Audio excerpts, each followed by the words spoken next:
Makanya saya yakin betul bahwa Yusuf Mansur ini erat kaitannya dan dia ini bagian terpenting di warung steak and shake, teman-teman. Lalu kenapa kita boikot, teman-teman? Ya ini bagian dari aksi kami, karena sampai hari ini Yusuf Mansur tidak kunjung menunjukkan itikadnya untuk bertanggung jawab, teman-teman. Sementara dia punya aset gitu. Saya pesan kepada Yusuf Mansur, Yusuf Mansur, jangan sampai kemudian Anda menyesal.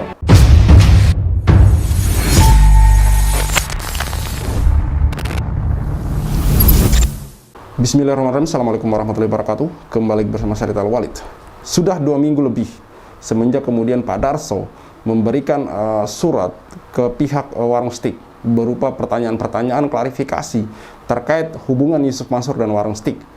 Namun mirisnya sampai hari ini pihak warung steak belum memberikan jawaban. Yang mana sampai hari ini pihak warung steak belum bersedia untuk kemudian diwawancarai, dan jawaban dari warung steak pun tidak ada. Entah bersedia atau tidak jelas dari pihak warung steak.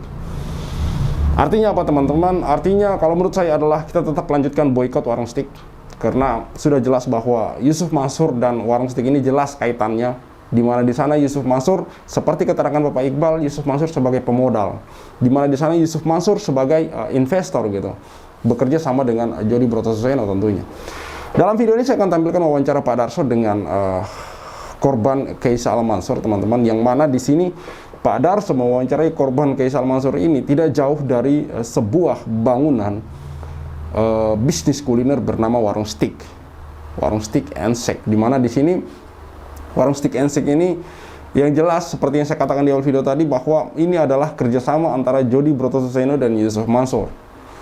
Kita tidak tahu persen-persenannya, bisa saja lebih besar Jody Brotoseno, atau mungkin justru kebalikannya, kepemilikan aset dan pengelolaannya ini lebih besar hak dari Yusuf Mansur. Kita tidak tahu, teman-teman, hanya mereka berdua yang tahu.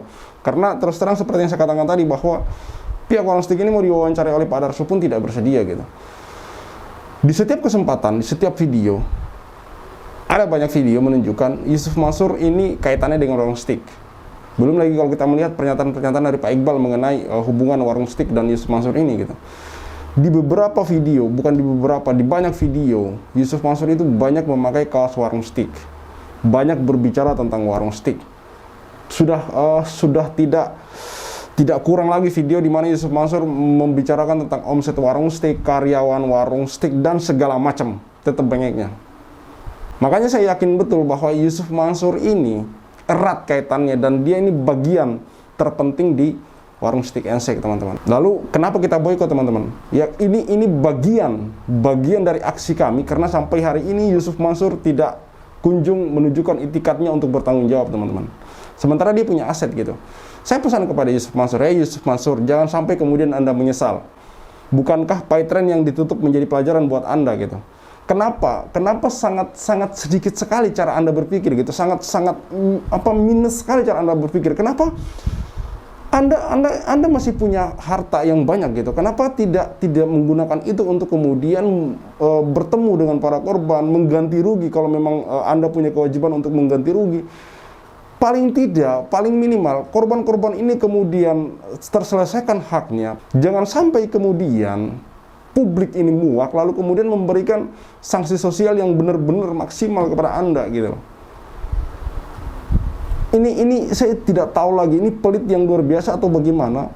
Punya duit, punya harta yang banyak, punya aset di mana-mana, tapi kok untuk bertanggung jawab kepada, bayangkan teman-teman, untuk korban Kaisal Mansur ini sebenarnya kalau memang Yusuf Mansur sudah berjanji untuk bertanggung jawab, dan memang ada rekaman videonya, rekaman suaranya, kalau memang Yusuf Mansur sudah berjanji bertanggung jawab, kenapa tidak diselesaikan dari beberapa tahun yang lalu gitu? Kenapa tidak diselesaikan sesegera mungkin? Ini kan hak orang, menyangkut hak orang. Sementara Yusuf Mansur ini bukan orang miskin, orang kaya gitu. Sekali lagi saya katakan, dia punya warung steak, teman-teman. Jangankan warung steak itu dijual asetnya, pendapatan dari warung steak itu saja, seperti yang pernah dikatakan oleh Yusuf Mansur di tahun 2016, kurang lebih 1,8 triliun. Ini bukan angka yang main-main, teman-teman. Ini fantastis. Lalu mengapa mengembalikan uang orang yang seratusan juta, 200 juta, ada yang nggak sampai 100 juta, itu sulit sekali gitu. Apakah ini bagian dari tabiat dia gitu? Pelit itu tadi gitu. Jangan sampai kemudian kemarukan dan ketamakan itu membuat semua hartanya ludes gitu. Jangan sampai. Karena tanggung jawab yang sekecil ini kok nggak bisa diselesaikan gitu. Yang jadi masalah Yusuf Mansur di sini sama sekali tidak mau menemui para korban gitu. Tidak mau menemui para korban. Kan aneh gitu, padahal dia punya harta yang banyak gitu. Dia masih punya bisnis di mana-mana, tapi kok menemui korban saja mengganti rugi kayak orang susah duit gitu loh. Mari kita simak wawancara Pak Darso dengan korban dari perumahan Kaisa Al Mansur ini, teman-teman. Assalamualaikum warahmatullahi wabarakatuh. Hari Sabtu tanggal 22 Juni 2022 saya di bilangan Daan Mogot, Tangerang. Hari ini saya bertemu dengan dua pasangan muda ya. Satu pasangan muda itu Abang Arif dan Mbak Susi. Kedua tamu saya ini rupanya adalah korban dari investasi rumah yang sering saya videokan di sini, CV Kaisa Al Mansur. Jadi pemiliknya adalah Haji Amanah atau akrab di lingkungan di Cipondo sana dengan nama Haji Arab. Mas Arif atau Abang Arif dengan Mbak Susi ini bukan bagian dari yang sudah memberikan kuasa kepada Zeni Mustafa, tapi mereka baru tahu informasi soal kasus ini sudah diadvokasi oleh Zeni Mustafa dan teman-teman. Jadi baru tahu ya. Betul. Mas Arif, Mbak Susi ya. Jadi ngomong-ngomong sudah masukkan uang berapa banyak? Awal tuh kita disuruh DP 100 juta. Iya. Kemudian mereka minta 50 juta lagi buat awalnya kita cuma mau bayarin tanahnya aja jadinya karena nggak jadi dibangun. Iya. Jadi suruh nambah 50 juta. Jadi total 150. 150 juta. Itu lewat Pak Ajis itu juga. Betul. Ya. Kita selalu didampingin Pak Ajis. Pak Ajis itu ya. Selalu didampingin Pak Ajis. Iya. Kalau mau transfer atau ngambil kwitansi selalu didampingin Pak Ajis. Pak Ajis itu. Oke. Jadi selama ini belum pernah dengar bahwa kasus ini sampai di mana, belum ya? Belum sama sekali. Termasuk belum juga dapat uang dari Yusuf Mansur ya? Belum sama sekali, sepeser pun nggak ada. Sama sekali memang nggak dengar ya? Sama sekali nggak dengar ya? Tidak ada. Nggak ada ya? Sekarang ini masih muda banget nih. Pak Arif umurnya berapa? Saya 30. 30, Mbak Susi? 31. 31. Waktu ini umur berapa? 25. 25 ya. Mbak Ajisnya? Saya 24. 24. Itu 24. Jadi Pak Arif ini salah satu pasangan yang nekat menikah di umur 24 tahun. Iya, 2017 saya nikah. Terus dibeli rumah itu dimulai dari tahun 2018. Awal 2018. Sampai sekarang sudah punya rumah lagi belum? Belum. Masih tinggal sama orang. Masih tinggal sama orang tua. Oke. Ada bukti-bukti semua lengkap ya? Lengkap semua. Ada lengkap kayak. Oke, lengkap semuanya. Yang di story yang terima Pak Amanah itu ya, Pak Arab itu kita ya? transfer selalu ke Rekening atas nama yang mana itu ya? Kalau ada tanda tangan dia juga kalau dikwitansi. Iya. Jadi selama ini nggak dengar ya bahwa ini Kasian ya pasangan muda gitu. Orang ingin memiliki rumah. Makanya dari awal saya katakan ketika menyebut atau membahas kasus perumahan Kaisa Al Mansur ini, saya tidak mengatakan mereka investor, tapi pemilik rumah, calon pemilik rumah yang kemudian ditipu oleh sebuah perumahan bodong bernama perumahan Kaisa Al Mansur yang kemungkinan besar diduga kuat Yusuf Mansur ada di dalamnya. Bahkan mungkin Yusuf Mansur ini otak dan dalangnya gitu loh. Karena seperti yang saya katakan dan juga ini sejalan dengan apa yang dikatakan oleh Pak Zaini Mustafa, tidak mungkin dong. Tidak mungkin, tidak ada urusan apa-apa, ujuk-ujuk orang mau ikut campur urusan orang lain gitu kan. Maksudnya apa teman-teman? Jadi ini kan orang taunya perumahan ini kan urusannya berurusan dengan Amanah atau Arab ini. Lalu kemudian tiba-tiba muncul Yusuf Mansur gitu. Begitu korban ini mau viralkan melalui kopi Johnny Hotman Paris, tiba-tiba Yusuf Mansur muncul. Menyuruh mereka diam karena katanya Yusuf Mansur mau men-take over, nanti Yusuf Mansur akan menghandle, akan bertanggung jawab mengembalikan hak para korban. Apa urusannya Yusuf Mansur gitu loh? Ada hubungan apa Yusuf Mansur dengan Arab gitu? Makanya saya bilang ini lucu ini. Lucu. Masih mending ya kalau Yusuf Mansur ini tidak tersangkut kasus investasi ini ya. Dugaan penipuan investasi ya, masih mending. Tapi ini Yusuf Mansur kan banyak juga masalah di luar. Paytren lah, Hotel City, batu bara, Umroh Merdeka, tabung tanah. Kok ujuk-ujuk mau ikut campur urusan orang lain? Kan aneh. Malah dia di sini bukan lagi sekedar menjadi mediator, ikut campurnya bukan menjadi mediator ya, bukan. Tapi orang yang mengembalikan kerugian dari perumahan bodong Kaisa Al Mansur ini gitu loh. Kan aneh. Kok Arab yang melakukan, Yusuf Mansur bertanggung jawab? Dari mana logikanya itu? Kemungkinan besar kan diduga kuat Yusuf Mansur memang justru pelaku utamanya gitu. Arab ini hanya pelaksana di lapangan, dan saya lihat Arab ini bukan tipikal orang-orang yang dia ini pelaksana lapangan, ini kelihatannya gitu. Di sini saya duga kuat Yusuf Mansur yang menjadi otak ini. Arab ini cuma pelaku saja. Mari kita lanjutkan teman-teman. Kasihan sekali, mereka masih muda, harusnya memiliki rumah, lalu kemudian kecewa karena apa yang mereka impikan tidak terlaksana dengan baik gitu. Pernah dibantu oleh Yusuf Mansur pembelian uang muka itu belum pernah. Apa nggak komunikasi dengan yang lain atau gimana? Nggak ada komunikasi sama Selain yang Pak Ajis. Pak Ajis. Kita selalu komunikasi sama Pak Ajis aja. Iya, karena Pak Ajis pernah bersama menjadi guru ya. Iya. Oh, ganti. Menjadi gurunya Mbak Susi ya. Iya. Kenal pas di sekolah. Di sekolah aja ya. Ya, oke. Yang membuat tertarik untuk membeli rumah CV Kaisal Mansur ini apa nih, Mbak Susi? Mengarif. Kalau dari saya karena pertama marketingnya Pak Ajis kenal gitu, meyakinkan. Yang Ya. kedua ya itu karena ada syariahnya. Ada syariahnya. Tanpa riba. Tanpa riba. Cicilan flat. Cicilan Yang- flat, nggak ya. ada bunga.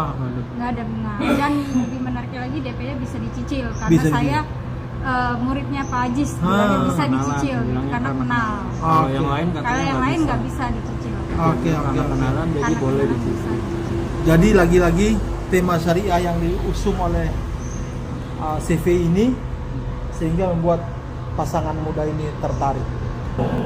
Nah ini loh, tidak ada yang salah dengan syariah teman-teman, tidak ada yang salah. Dan itu memang dalam saya juga tidak terlalu ini ya, dalam ekonomi Islam itu tidak terlalu menguasai ya, tapi paling tidak tahu sedikit lah dari ceramah-ceramah para ustadz tentang bab muamalah Islam gitu, bahwa syariah ini bagus untuk kemudian diterapkan dalam kehidupan kita gitu. Yang menjadi masalah adalah banyak orang, oknum-oknum yang menggunakan istilah syariah ini untuk kepentingan perutnya sendiri, yang membuat kemudian orang-orang yang tidak berpikir panjang, tidak berpikir banyak, kecewa, dan kemudian tidak mau lagi berhubungan atau berkoneksi dengan yang ada embel-embel syariahnya, padahal tidak menutup kemungkinan ada yang betul-betul syariah gitu. Tapi karena banyaknya oknum-oknum yang memanfaatkan istilah syariah ini untuk menipu orang lain, hingga kemudian stigma atau pandangan orang lain terhadap istilah syariah ini menjadi blur dan bisa kemudian bias gitu loh. Artinya belok gitu loh. Kenapa saya katakan itu teman-teman? Karena kebanyakan, tidak semua, saya tidak katakan semua, tapi kebanyakan menggunakan embel syariah. Mereka tidak takut menggunakan istilah syariah, lalu kemudian membuat orang merasa dirugikan, membuat orang kemudian dirugikan dengan itu gitu loh. Banyak kemudian orang menipu dengan menggunakan istilah syariah ini, salah satunya ini gitu. Dia tertarik untuk kemudian ikut mendp untuk kemudian memiliki rumah di situ, lalu kemudian sampai hari ini apa yang dia impikan tidak ada, padahal dia kemudian ikut di situ karena ada istilah syariahnya. Kalau itu nggak ada istilah syariahnya, saingannya banyak teman-teman. Saingannya banyak. Banyak kemudian mungkin yang lebih profesional lagi dalam mengelola bisnis perumahan gitu. Hanya karena menggunakan embel-embel syariah, kita kemudian yang patuh terhadap agama, kemudian ingin ikut andil dalam situ, lalu kemudian apa yang kita lihat dan dapat kekecewaan teman-teman, ditipu, dirugikan gitu. Apa ini nggak membuat orang kemudian trauma dengan istilah syariah? Ini sangat mengerikan mereka ini kemudian bermainnya. Mari kita lanjutkan. Mbak Susi dan Bang Arif ini meminta tolong kepada Pak Zini Mustafa untuk ikut mengadvokasi mereka sama seperti teman-teman yang lain. Insya Allah nanti akan dikomunikasi oleh Pak Zini Mustafa. Ya, saudara-saudara, kita berharap pasangan muda ini mendapat solusinya sehingga uang mereka terselamatkan dan mereka punya rumah lagi. Ya. Nanti kita berkabar terus di channel ini. Terima kasih. Assalamualaikum warahmatullahi wabarakatuh. Ini dia yang dicari-cari Arab. Jangan kabur lah. Iya, Pak Geser. Kita hadapi. Amin. Ya enggak? Namanya masalah itu harus kita selesai. Amin. Selesaikan. Amin. Ya enggak? Amin. Insya Allah kita punya Allah. Amin. Yang penting kita tobat. Amin, Pak Geser. Apa yang salah kita perbaiki. Amin. Betul nggak Bang Sandi? Amin. Hah? Betul. Amin. Masalah sih, namanya juga manusia, masa nggak punya masalah? Amin. Ya kan? Amin. Tapi dengan masalah itu kita jadi bersatu. Amin. jadi berkeluarga. Amin, ya Allah. Saat ini aja ada berapa ya? 26 keluarga kan? Betul. Yang kalau baik nanti penanganannya, insya Allah menjadi keluarga ente. Amin ya Allah. Jadi keluarga aneh juga gitu kan? Jadi silaturahim, betul kan? Amin oke. Assalamualaikum Bu Haji. Tuh dia. Dagang apa? Masya Allah. Saya kakaknya Sulis, Pak Haji Sulis. Oh. Assalamualaikum warahmatullahi wabarakatuh. Hari Sabtu tanggal 22 Juli 2024. Saya baru saja ketemu satu lagi korban CVK Al Mansur. Saya bertemu dengan suami istri ini di bilangan Daan Mogot, Jakarta Barat, arah Tangerang. Kebetulan di sekitar sini ada lagi warung Stick and Shake yang baru dibangun 5 bulan terakhir ini, tepatnya di dekat flyover Gresik, tak jauh dari Taman Kota. Sudah masuk Jakarta Barat, tepat di pinggir jalan, sehingga kendaraan yang lewat begitu bising. Kalau merujuk pada apa yang dikatakan oleh Iqbal, bahwa Yusuf Mansur selalu membeli tanah atau lokasi lahan tempat warung Stick and Shake berdiri dan dimiliki secara pribadi, maka bisa dibayangkan lokasi di Jalan Daan Mogot, Jakarta Barat ini, harga tanah di sini saya kira berkisar antara 60 sampai 75 juta per meter persegi, atau mungkin lebih dari itu. Maka bangunan dan lahan yang ada ini lebih dari 500 meter, bahkan mungkin sampai 1000 meter persegi, kurang lebih seperti itu. Maka kita bisa bayangkan berapa uang yang dimiliki oleh Yusuf Mansur untuk mendirikan dan mengembangkan warung Stick and Shake di sini. Uang itu tidak sebanding saja dengan uang yang harus diberikan Yusuf Mansur kepada korban CVK Al Mansur. Ya, seperti yang dikatakan oleh Pak Darso bahwa harga tanah di situ mahal, dan memang Pak Iqbal pernah mengatakan bahwa warung-warung Stick and Shake itu berada di jalan-jalan besar, artinya tanah yang dipakai untuk mendirikan bangunan tersebut pun mahal gitu. Mahal. Artinya uang Yusuf Mansur ini banyak sekali dan tidak sebanding dengan uang-uang yang dituntut oleh para korban gitu. Tidak sebanding kalau memang orang niat mau kembalikan gitu. Beda lagi kalau udah maruk, tamak gitu, pelit, kikir. Beda. Mau sebanyak apapun harta kita akan tidak mampu kemudian membayar utang itu gitu. Atau bisa juga Allah kemudian menutup hatinya untuk kemudian melunasi utang itu. Karena tunggunya di pengadilan akhirat, teman-teman. Semua akan dihisab di sana gitu. Ke orang-orang yang paham ilmu agama tapi tidak takut dengan yang namanya berurusan dengan hak orang lain gitu. Mau Anda bertobat setobat apapun, mau sujud sampai 1000 tahun pun lamanya, tapi ketika hak orang tidak terselesaikan, Anda tidak akan diampuni, teman-teman. Ini saya bisa pastikan. Mau Anda tobat nasuha, mau tobat apapun, kalau ketika itu menyangkut urusan hak orang lain dengan hak orang lain, Anda tidak akan diampuni. Kalau dosa Anda kepada Allah itu diampuni sama Allah gitu, mudah. Bertaubat, tinggal sujud, meminta ampun langsung kepada Allah. Mudahnya itu karena meminta ampun langsung kepada Allah, mudahnya di situ gitu. Tapi yang sulit ini ketika menyangkut hak orang lain. Anda harus menyelesaikan sampai orang itu ridho, sampai kemudian orang itu ikhlas. Kalau Anda tidak selesaikan, seberapa lama pun Anda bersujud sampai Anda menangis darah, sujud kepada Allah, Allah tidak ampuni. Allah itu maha adil, teman-teman. Anda sudah berbuat salah sama si A dan si B, lalu kemudian ujuk-ujuk ngomong di media sosial, tobat apa, itu omong kosong, teman-teman. Omong kosong, pencitraan. Bagaimana ceritanya gitu? Islam tidak mengajarkan secetek itu. Islam ini adil, teman-teman. Allah ini mengajarkan kita untuk adil gitu, karena Allah sendiri maha adil gitu.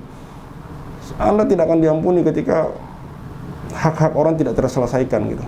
Maka saya berharap kemudian ada itikat baik dari orang ini untuk kemudian menemui para korban, menyelesaikan hak-hak para korban, mengembalikan apa yang menjadi hak para korban, teman-teman. Karena ini hak mereka gitu.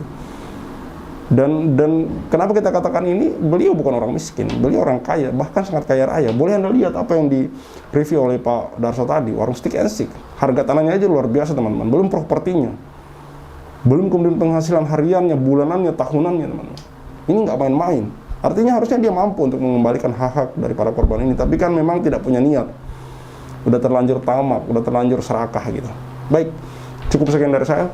Terus ikuti video kami, dan jangan lupa di like, subscribe, dan komen teman-teman, di share kepada saudara dan keluarganya, semoga bermanfaat, semoga kemudian tidak ada ke depan lagi di kemudian hari yang jatuh ke lubang yang sama, ditipu dengan embel-embel syariah teman-teman.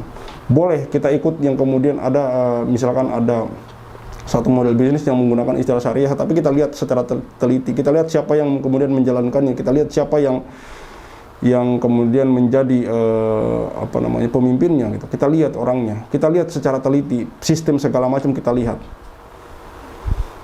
Semoga tidak ada lagi yang kemudian jatuh di lubang yang sama, tertipu dengan embel-embel syariah ini teman-teman. Karena terus terang Islam tidak hadir untuk itu. Islam tidak hadir untuk mengenyangkan perut sendiri. Islam hadir untuk rahmatan lil alamin. Khalid Al Walid. See you on the next videos.